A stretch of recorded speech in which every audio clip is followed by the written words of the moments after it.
Este audiolibro es presentado por audiolibrosespanol.com. Audiolibros Español, para leer escuchando.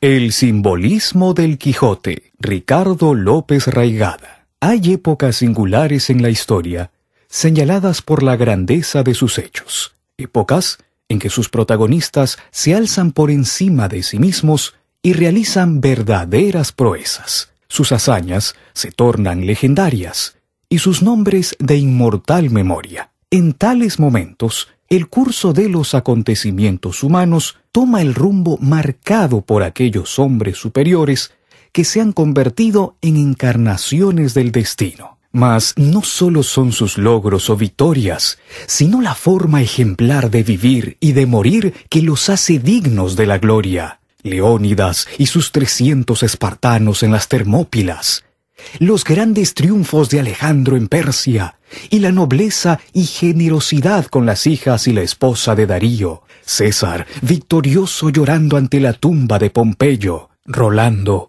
hijo de Carlomagno, muriendo heroicamente en Roncesvalles, el Cid, tratado injustamente por su rey, y no obstante, le ofrece todas sus conquistas, Horacio Nelson, cumpliendo con su deber en Trafalgar, Napoleón, condecorando por su valor a un oficial del ejército enemigo en Moscú, Miguel Grau, vencedor, salvando a los náufragos enemigos en Iquique. Son aquellos grandes momentos que iluminan el camino de la humanidad a través de los siglos. Es esta nobleza de corazón la esencia misma del espíritu caballeresco. Es esta la actitud, el sentido y la razón de ser que le dio a su vida un hombre creado por la pluma de Cervantes, que no solo soñó, sino que se atrevió a vivir y morir como un caballero, Don Quijote de la Mancha.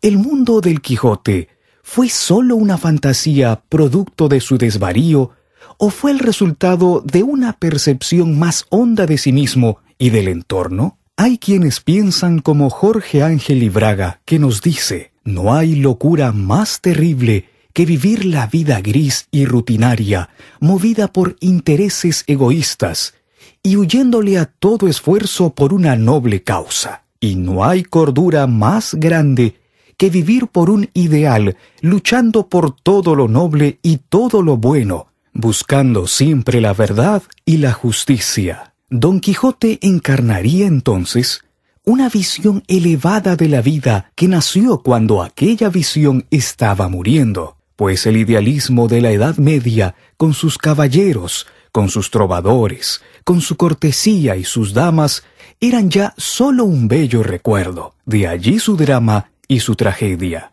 Así pues, Don Quijote es un canto a la esperanza, un canto lleno de gracia y trágico al mismo tiempo, en una época en que ya no se sueña, ya no se busca un ideal que ilumine la vida y que tiene un doloroso final, pues aquella locura que tantas bellas cosas nos hacen vivir muere cuando recupera el juicio y se convierte en el cuerdo Alonso Quijano. Era este un oscuro hidalgo que vivía en un lugar de la Mancha que no importa recordar, un anodino personaje con una gris existencia, sin cambios ni complicaciones, más allá de la rutina de todos los días, y que pierde el juicio por el hábito irrefrenable de leer muchas historias de caballería. La lectura de tantas historias de personajes virtuosos y nobles caballeros, defensores del bien y la justicia, pues tal fue la razón de su existencia,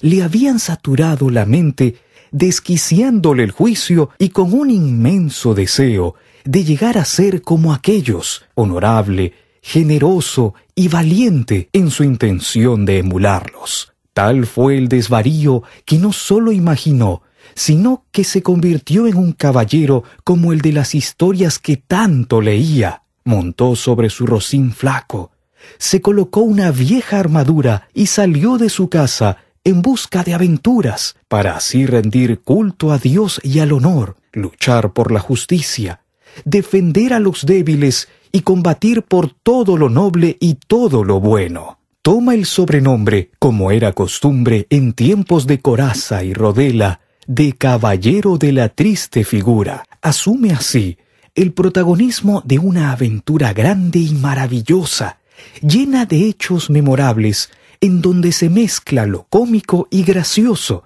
en original amalgama con lo difícil y trágico, y donde conviven lo alegre y divertido con no pocas dolorosas lágrimas, donde los más puros sentimientos viven y se expresan en una atmósfera de torpes emociones propias del mundo vulgar y materialista en que le tocó vivir. Pero como la época de aquellos ideales ya había muerto, sus aspiraciones se estrellan ante un mundo sin sueños ni ideales, desangelado, injusto y ajeno. Es así como surge valiente y digna la imagen del ingenioso hidalgo, el extraño y entrañable caballero que por aquella maravillosa demencia que padecía, ennobleció su existencia haciendo de su vida una aventura fantástica, llena de prodigios y de heroicos combates, llena de damas y de caballeros, de gigantes y dragones,